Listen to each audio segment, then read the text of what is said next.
For 22 years, the Premier League had one guarantee. Arsenal would always find a way to lose the title. 3 consecutive second-place finishes. A 2-point heartbreak in 2024. A generation of fans who had never seen their club lift the trophy. Then last season, everything changed. 85 points. 7 clear of Manchester City. Champions confirmed before the final day, and the trophy lifted after a win at Crystal Palace. The wait was over. But here is what nobody outside North London has fully understood yet. That title was not the destination. It was the warning. Because Arsenal have not retained a top-flight championship since 1935. Not even the Invincibles could do it. And this season, 2026-27, Arteta's Arsenal will finally do what no Arsenal team has managed in over 90 years.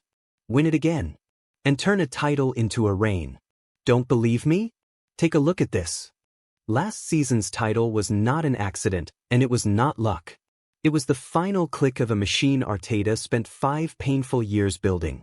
The missing piece arrived when Victor Gyökeres finally gave Arsenal the ruthless number 9 they had chased for a decade. 14 Premier League goals as the club's top scorer, converting at a rate of over 25%, 1 goal from every 4 shots. An absolute madness. For years, Arsenal dominated matches and dropped points because nobody finished the chances. Gyökeres ended that conversation. Around him, Bukayo Saka kept producing on the right, Odegaard and Merino led the league's midfielders in through balls, and behind them stood the meanest defensive structure in England. Saliba and Gabriel suffocating strikers. Set pieces that felt like penalties. David Raya commanding everything. Arsenal did not sneak over the line. They controlled the entire race while City chased shadows. And that is exactly why the pain of those 3 second-place finishes matters. Arsenal did not win last season despite the years of heartbreak. They won because of them. Every collapse taught this squad something. How to manage a lead in March. How to win ugly in the rain away from home. How to keep breathing when the pressure becomes unbearable. Champions are not built in one summer. They are forged over years of almost. And now that forging is complete. But this is where the story becomes frightening for the rest of England. Because the champions did not relax this summer. They reloaded. Bruno Guimaraes to Arsenal for £75 million. Read that again. Arsenal did not just sign one of the best midfielders in the Premier League. They ripped the heart out of a direct rival. Newcastle's captain, their leader, their tempo setter, now wears red and white. Bruno gives Arteta everything. He can play as the 6, the 8, or the box crasher.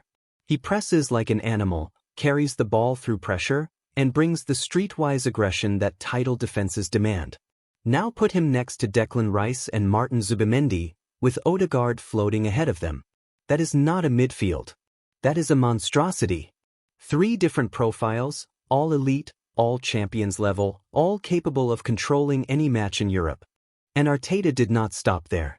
Piero Hincapié's loan became permanent for around £34.5 million, giving Arsenal a left-sided defender who can play centre-back or full-back and slot into the league's best defence without lowering the ceiling. Christos Tsolis arrived from Club Brugge for £34 million to replace the departed Leandro Trossard, bringing direct running and goals from the wide areas. Ilan Meslier came on a free to push Raya every single day in training. Notice the pattern. No panic buys. No vanity signings. Every arrival fixes a specific weakness or deepens a specific strength. That is what smart champions do. Quiet windows are not a sign of weakness.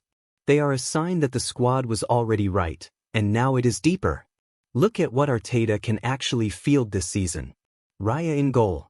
Timber, Saliba, Gabriel, and Hincapié across the back. Rice, Zubimendi, and Bruno behind Odegaard. Saka on the right, Gyökeres through the middle, and then a fight between Martinelli, Madueke, Eze, and Solis for the left. 2 genuine options in almost every position. A bench that would start for half the league. When injuries hit in December, and they always hit in December, Arsenal will not blink. That depth is precisely what separated City's great title defenses from everyone else's failed ones. Now Arsenal have it too. Meanwhile, look at the chasing pack. Manchester City finished 7 points behind and spent the summer answering questions about the future of Rodri, the one player their entire system cannot survive without, with half of Spain circling him. A City side without certainty over Rodri is a City side without its spine. Liverpool remained dangerous but inconsistent, still searching for the control they lost. Newcastle did not just fail to close the gap. They sold their captain to the team they were chasing. And Chelsea's young project is still learning what a 50-match season actually costs. Nobody in England enters this season with fewer questions than Arsenal. The champions kept their core, added a rival's best player, and lost almost nothing. Then there is the part that cannot be measured in transfer fees. The weight is gone. For 2 decades, every Arsenal title race carried the same poison. The doubt, the narrative, the ghost of collapse is past. Every dropped point became a crisis. Every march became a funeral. That is over. This squad now knows exactly what winning the Premier League feels like, and knowledge changes everything. They have managed the run-in. They have survived the noise.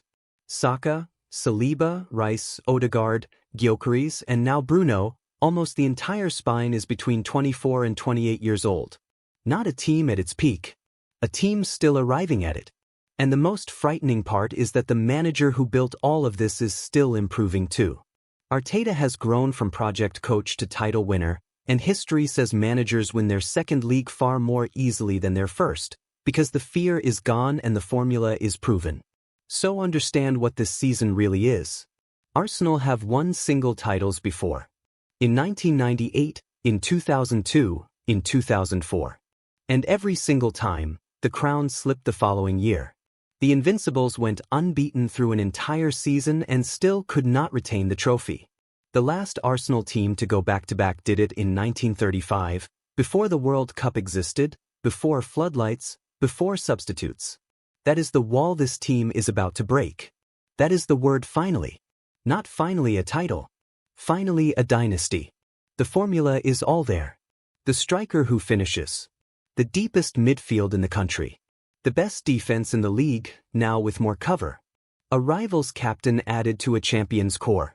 A fan base and a dressing room finally free of the fear that strangled them for 20 years.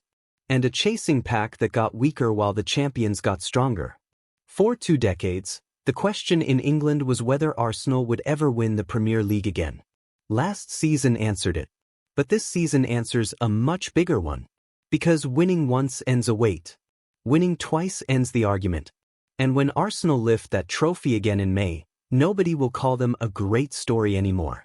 They will call them what Arteta always promised they would become. The team of this era. The wait is over. The reign begins now.